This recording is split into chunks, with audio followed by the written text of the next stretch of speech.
دستوري كتاب الله دستوري وخير الخلق أسوتنا بسنته انجلى نوري لهدي الحق أرشدنا كتاب الله دستوري. السلام علیکم ورحمۃ اللہ وبرکاتہ. الحمد للہ وحدہ والصلاة والسلام علی من لا نبی بعد اما بعد. 23واں ہمارا یہ درس ہے دینی معلوماتی کورس کا. نواقض الاسلام پہ بات ہو رہی تھی. آج کی ہماری نشست میں پہلے 3 نواقض بیان ہو چکے ہیں. شرک، اور شرک کرنے سے بندہ دین سے خارج ہو جاتا ہے. اللہ اور بندے کے درمیان واسطے اور شفاء کہ یہ ہمیں جہنم سے بچائیں گے اور یہ ہمیں جنت میں لے کے جائیں گے، یہ اولاد دیں گے. جو واسطے ہیں اللہ اور بندے کے درمیان، غیر شرعی واسطے، اس سے بندہ دین سے خارج ہو جاتا ہے. تیسری، جو کافروں کو کافر نہیں سمجھتا، ان کے کفر میں شک کرتا ہے، وہ بھی دین سے خارج ہو جاتا ہے. چوتھا، آج کے درس کی ابتدا ہم کرتے ہیں چوتھے ناقص سے، جس سے دین سے بندہ خارج ہوتا ہے. وہ اللہ تعالیٰ نے جو اپنی ذات کے لیے ثابت کیا ہے قرآن میں یا حدیث قدسی، آپ صلی اللہ علیہ وسلم نے اللہ کی ذات کے بارے میں کچھ بتایا ہے، اللہ کی صفات بتائی ہیں، ان کا کسی کا بھی انکار کرنا بندہ دین سے خارج ہو جاتا ہے. اللہ تعالیٰ فرماتے ہیں قل هو اللہ احد.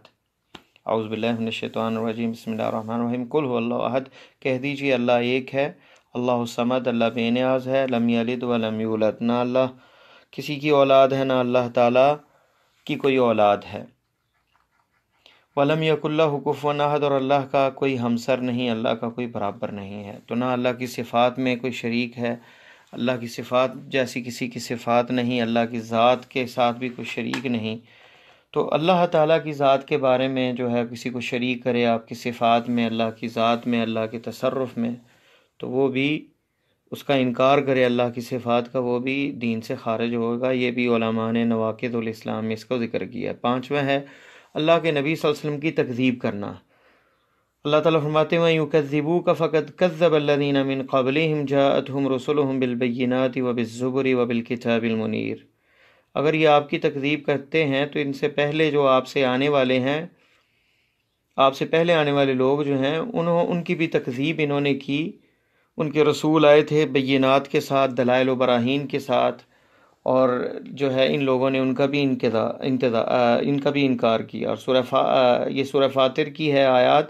پھر فرمایا ثم اخذت الذین کفروا، پھر میں نے پکڑا ان لوگوں کو جنہوں نے کفر کیا. فکیف کان نکیر.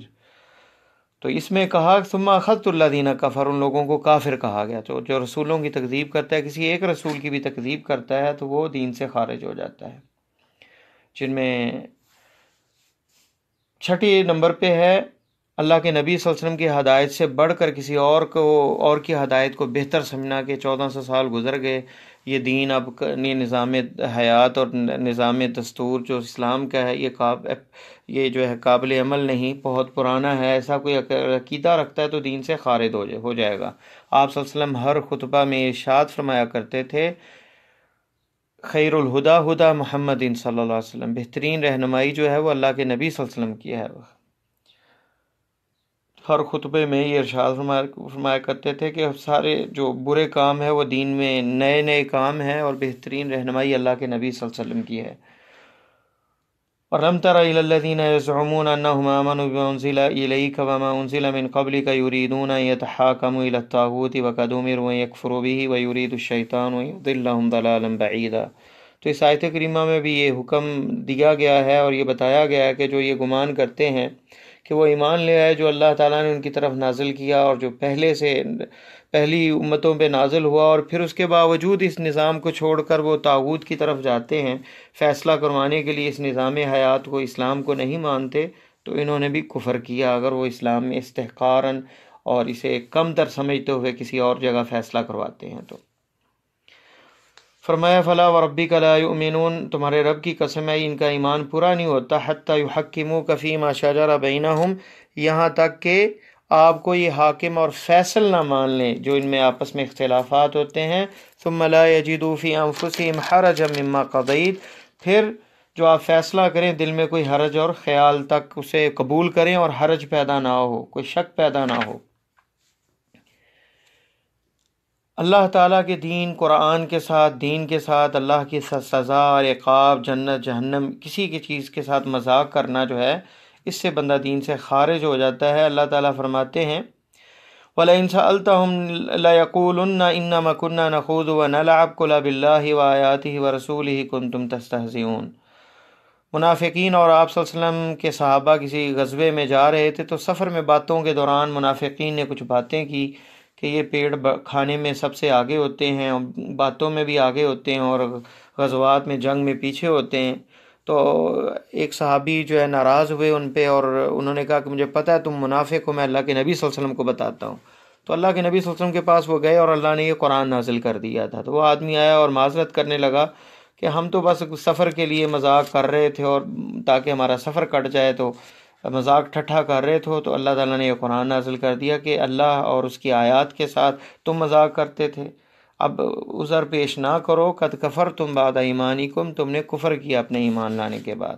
تو جنت جہنم اور دین کے معاملات میں، داڑھی کے معاملے میں، نماز کے معاملے میں، کسی چیز کے معاملے میں مذاق کرنا اور اس کا تمسخر اڑانا جو ہے وہ بندہ دین سے خارج ہو جاتا ہے۔ 10ویں چیز ہے، کوئی بندہ یہ سمجھے کہ دین اسلام کے علاوہ اور بھی دین جو ہے اس پہ بھی عمل کیا جا سکتا ہے۔ دین اسلام کے ساتھ دوسروں کی بھی دینی جو تعلیمات ہیں ان کو لے کر چلنا چاہیے، اور ان کے معاملات اور ان کی رہنمائی کے مطابق بھی اللہ کا قرب حاصل ہو سکتا ہے۔ تو اللہ تعالیٰ فرماتے ہیں وَمَن يَبْتَغِ غَيْرَ الْإِسْلَامِ دِينًا فَلَن يُقْبَلَ مِنْهُ، اللہ تعالیٰ اسے ہرگز اسلام کے علاوہ کسی دین کو قبول نہیں کریں گے اور آخرت میں وہ خسارے میں ہوگا۔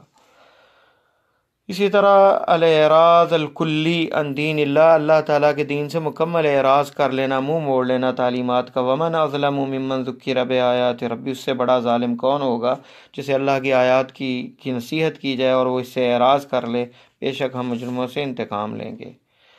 12ویں چیز بعض علماء نے ذکر کی ہے کہ جو اللہ تعالیٰ نے قرآن نازل کیا ہے، شریعت نازل کی ہے، اس پہ عمل بھی وہ کرتا ہے لیکن اسے ناپسند کرتا ہے، اسے ناپسند ہے، کہتا ہے کہ یہ عدل کے مخالف ہے۔ جیسے دین کی حدود، یا وہ عورتیں جو یہ سمجھتی ہیں کہ دوسری شادی، تیسری شادی یہ عدل نہیں ہے، یہ انصاف نہیں ہے، اور اللہ کے اس نازل کردہ نظام کو وہ کراہت سے اگر دیکھتی ہیں تو انہیں بھی فکر کرنی چاہیے۔ اللہ تعالیٰ فرماتے ہیں ذَلِكَ بِأَنَّهُمْ كَرِهُوا مَا أَنزَلَ اللَّهُ، کیونکہ انہوں نے کراہت کی، ناپسند کیا جو اللہ نے نازل کیا، فَأَحْبَطَ أَعْمَالَهُمْ، ان کے سارے عمل اللہ نے برباد کر دیے۔ سورہ محمد۔ تو کوئی بھی دین کی چیز جو نازل ہوئی ہے اس سے راضی ہونا چاہیے اور اسے ناپسند نہیں کرنا چاہیے۔ اور آخری جو نواقض الاسلام میں ہے وہ جادو ہے۔ آج لوگ جو ہیں جادوگروں کے پیچھے بھاگتے ہیں محبت کو پانے کے لیے، اور کسی کے درمیان دشمنی دور کرنے کے لیے، کسی سے دشمنی جو ہے وہ دشمنی کا بدلہ لینے کے لیے، اسے اذیت دینے کے لیے جو ہے وہ جادوگروں کے پاس جاتے ہیں، اور جادو جو ہے وہ کفر ہے۔ جادو جو ہے شریعت کے اندر کفر ہے۔ وَمَا يُعَلِّمَانِ مِنْ أَحَدٍ حَتَّى يَقُولَا إِنَّمَا نَحْنُ فِتْنَةٌ فَلَا تَكْفُرْ، یہ جو ہاروت و ماروت اللہ نے نازل کی فتنے اور آزمائش کے لیے، وہ لوگوں کو جادو سکھاتے اور وہ یہ بھی کہتے کہ کفر نہ کرو، ہم تو فتنہ اور آزمائش ہیں اور کفر نہ کرو، تو بندہ کافر ہو جاتا ہے۔ اور احادیث کے اندر بھی اس کے اندر صراحت ہے کہ جادوگر کی سزا جو ہے ضربۃ السیف، اسے تلوار سے مارا جائے، اس کی گردن پہ اسے قتل کیا جائے۔ تو یہ حد ہے، اگر اسلامی حدود ہو، قاضی فیصلہ کرے گا۔ یہ جادو اگر کرتا ہے شیاطین کے ذریعے تو اس کی حد یہ ہے، اور جو جادوگر کے پاس جاتا ہے اور اس کی تصدیق کرتا ہے وہ بھی جو ہے وہ کفر کا ارتکاب کرتا ہے۔ جو جادو کرنے والا اور کروانے والا جو ہے وہ دین سے خارج ہو جاتے ہیں۔ تو اللہ تعالیٰ سے دعا ہے کہ اللہ تعالیٰ ہماری حفاظت فرمائے۔ ہم نے یہ تھے نواقض الاسلام جن پہ بات ہوئی، جن سے بندہ دین اسلام سے خارج ہو جاتا ہے۔ تفاصیل میں جائیں تو بہت لمبی چوڑی تفاصیل ہیں اور ہمارے پاس نہ وقت نہیں ہے۔ ہم مختصر آگے ارکان ایمان پہ بات اب کرتے ہیں۔ ارکان ایمان کی تعریف تو گزر چکی ہے۔ ارکان ایمان 6 ہیں: اللہ پر ایمان، اور فرشتوں پر ایمان، کتابوں پر، رسولوں پر، آخرت کے دن پر، اور قدر پر، تقدیر پر، اس کی بھلی اور بری دونوں پر۔ تو ایمان کے شعبے ہیں، جیسا کہ حدیث میں ذکر ہو چکا ہے کہ ایمان کے جو ہے وہ 60 سے زیادہ شاخیں ہیں، اور سب سے اعلیٰ جو ہے وہ لا الہ الا اللہ ہے، اور سب سے ہلکی چیز جو ہے وہ اماطۃ الاذی عن الطریق، رستے سے کسی اذیت کو ہٹا دینا۔ اللہ پر ایمان لانے کا مطلب کیا ہے کہ یہ ہمارا پختہ یقین ہو کہ اللہ تعالیٰ ہر چیز کا رب ہے، مالک ہے اور خالق ہے، پوری کائنات کو چلانے والا ہے، اسی کی عبادت ہوگی، اس کے ساتھ کوئی شریک نہیں ہے، اور اللہ کے علاوہ جتنے معبود ہیں وہ سب باطل ہیں اور ان کی عبادت بھی باطل ہے، اور اللہ تعالیٰ کی صفات ہیں جو کامل صفات ہیں، اور اللہ تعالیٰ جو ہے وہ ہر عیب اور نقص سے منزہ ہے۔ تو توحید کی آگے پھر قسمیں ہیں۔ اللہ پر ایمان کی توحید ربوبیت ہے کہ اللہ تعالیٰ رب ہر چیز کا ہے اور کوئی خالق نہیں اس کے علاوہ، اور پوری کائنات کو وہ چلانے والا ہے۔ حل من خالق غیر اللہ یرزقکم، کہ اللہ کے علاوہ کوئی خالق ہے جو تمہیں رزق دے؟ من السماء والارض، زمین میں سے یا آسمان میں سے ہے کوئی تمہارے لیے خالق اللہ کے علاوہ؟ جواب ہے ہرگز نہیں۔ کل من بیدہ ملکوت کل شیء، پوری کائنات کی بادشاہی کس کے ہاتھ میں ہے؟ کوئی شک نہیں، اللہ کے ہاتھ میں ہے۔ تو اللہ ہی مالک ہے، مالک الملک ہے، پوری کائنات کا مالک ہے، چلانے والا ہے اور سب کو رزق دینے والا ہے، تو وہ رب ہے۔ یہ ہے توحید ربوبیت۔ توحید الوہیت دوسری قسم ہے کہ وہ الہ ہے۔ توحید العبادہ، یعنی اب عبادت کے مستحق صرف ایک اللہ تعالیٰ ہے۔ وہ اللہ تعالیٰ کی عبادت سے مراد یہ ہے کہ اللہ تعالیٰ مستحق ہے عبادت کا، اور اللہ کے علاوہ کسی بھی معبود کی عبادت نہیں کی جا سکتی، وہ عبادت باطل ہوگی۔ ذالک بأن اللہ هو الحق، کیونکہ صرف اور صرف ایک اللہ ہی حق ہے۔ وَأَنَّ مَا يَدْعُونَ مِن دُونِهِ الْبَاطِلُ، اللہ کے علاوہ اگر کسی کو کوئی پکارتا ہے تو وہ باطل ہے۔ لا تجعل مع اللہ الہا آخر، اللہ کے ساتھ کسی اور کو الہ نہ بناؤ، معبود نہ بناؤ۔ فَتَقْعُدَ مَذْمُومًا مَخْذُولًا، تو ذلیل و رسوا ہو کر بیٹھے رہو گے۔ تو اللہ تعالیٰ کے رسول صلی اللہ علیہ وسلم اسی توحید کو لے کے آئے، ایک رب کو رب مانا جائے اور عبادت کے اندر کسی کو شریک نہ کیا جائے۔ تیسری قسم ہے توحید الاسماء و صفات، اللہ کے اچھے اچھے نام ہیں، صفاتی نام ہیں، اللہ کی صفات کے اندر کوئی شریک نہیں۔ اللہ کا ہاتھ ہے اور اللہ کے دونوں ہاتھ دائیں ہیں، بایاں ہاتھ اللہ کا نہیں ہے، جیسے کہ حدیث میں آتا ہے۔ اور اللہ تعالیٰ کا ہاتھ کس طرح ہے؟ جیسے اس کی شان کے لائق ہے۔ اور بندے اور مخلوق کا ہاتھ اللہ کے ہاتھ کی طرح نہیں۔ اللہ سمیع ہیں، سنتے ہیں، بصیر ہیں، دیکھتے ہیں۔ لیس کمثلہ شیء وہو السمیع البصیر، اللہ کی مثل کوئی نہیں اور وہ سنتا بھی ہے اور دیکھتا بھی ہے۔ تو جو صفات کا ذکر قرآن و حدیث میں ہے ان کو ثابت کرنا، بغیر تحریف کیے ہوئے، بغیر تعویل کیے ہوئے اور بغیر تکیف کیے ہوئے کہ اس کی کیفیت بیان کریں، کیونکہ اس کی ذات کی حقیقت کو ہم نہیں جانتے، اس طرح صفات کی حقیقت کو نہیں ہم پہنچ سکتے۔ تو اللہ اپنی ذات کے ساتھ بھی کامل ہے اور صفات کے ساتھ بھی کامل ہے، اور اللہ کی صفات کسی مخلوق میں ثابت کرنا شرک ہوگا۔ اللہ عالم غیب ہے، کہنا کہ میرا ولی غیب کا علم جانتا ہے یا کوئی نبی غیب کا علم جانتا ہے تو یہ شرک ہوگا اور یہ درست نہیں ہوگا، کیونکہ اللہ تعالیٰ نے اپنے نبیوں کو وحی کے ذریعے جو بتایا ہے، غیب کی خبریں بتائی ہیں، اس سے وہ عالم غیب نہیں بن گئے۔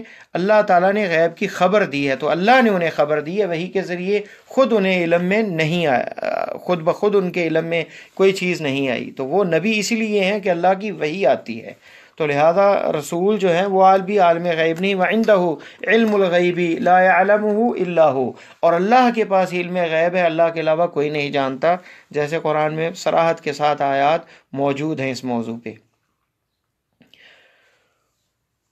اللہ تعالیٰ پر ایمان لانے کے ساتھ جو ہے الایمان بالغیب،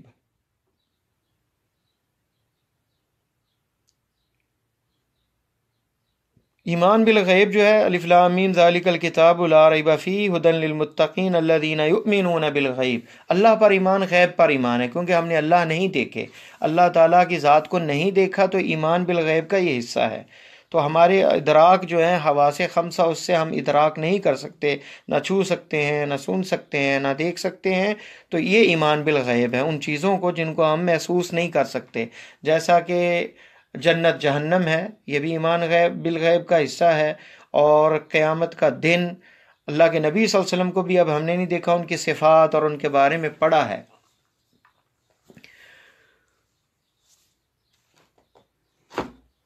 تو ایمان بالغیب کا انسان کے عقیدے پہ اثر پڑتا ہے اس کے انسان کے سلوک پر، اس کی سیرت پر، اور یہ سب سے وہ بڑی چیز ہے جو اسے برائی سے روکتی ہے کہ اللہ کو دیکھا نہیں، اللہ کے عقاب اور سزا کو، لیکن یقین ہے، اس لیے بندہ برائی سے بچتا ہے اور بندہ مخلص ہو کر اللہ کے لیے کام کرتا ہے، عبادات میں اخلاص کو اپناتا ہے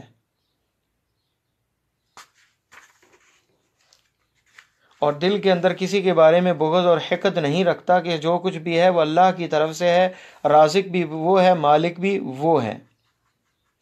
اور دنیا کی یہ جو ظاہری وما هذه الحیات الدنیا الا لہو ولعب، دنیا کی زندگی جو لہو و لعب ہے یہ یہیں پہ رہ جائے گی۔ وَإِنَّ الدَّارَ الْآخِرَةَ لَهِيَ الْحَيَوَانُ لَوْ كَانُوا يَعْلَمُونَ، آخرت کی زندگی ہی حقیقی زندگی ہے اگر ان کو علم ہو۔ سورہ عنکبوت۔ تو ایمان، اللہ پر ایمان جو ہے، مصیبت یہ ہے کہ ہم اللہ پر ایمان اس وقت کے جو ہے مشرکین مکہ بھی اللہ پر ایمان لاتے تھے، لیکن اللہ پر ایمان لاتے ہوئے مشرک بھی تھے، اس لیے کہ وہ اللہ کو مانتے تھے کہ وہ رزق دیتا ہے، آسمان سے بارش برساتا ہے، وہ مالک ہے، لیکن ساتھ کہتا ہے ہمارے سفارشی ہیں یہ اللہ، ہماری ان تک اور ان کی اللہ تک، ہؤلاء شفاعؤنا عند اللہ، اور کہتے تھے اللہ تعالیٰ نے ان کو شریک بنایا، اللہ نے ان کو خزانے اور طاقتیں دی ہوئی اپنے شرکاء کو، تو یہاں سے وہ مشرک ٹھہرے۔ تو آج کا مشرک جو ہے ان سے بھی بدتر ہے، کیونکہ وہ کہتا ہے کہ رزق دینے والے بھی اللہ کے علاوہ کوئی اور ذات ہے، جیسے وہ علی حجویری کو داتا کہتے ہیں کہ وہ دینے والا ہے، حالانکہ دینے والا صرف ذات اللہ تعالیٰ کی ہے۔ اس طرح اور بھی بہت سی چیزوں میں اس دور کے اندر شرک عام ہو چکا ہے، ربوبیت، اللہ کی ربوبیت میں شرک کرتے ہیں، عبادات میں دعا غیر اللہ سے مانگتے ہیں، سجدہ جو ہے وہ غیر اللہ کو کرتے ہیں، تو اس سے جو ہے وہ بندے کا عقیدہ برباد ہو جاتا ہے اور بندہ جو ہے اس کے سارے عمل برباد ہو جاتے ہیں۔ تو ایمان بالملائکہ انشاءاللہ تعالی باقی جو ہیں وہ ارکان جو ہیں وہ اگلے درس میں پڑھیں گے۔ اللہ سے دعا ہے اللہ ہمیں قرآن و سنت پر عمل کرنے کی توفیق عطا فرمائے۔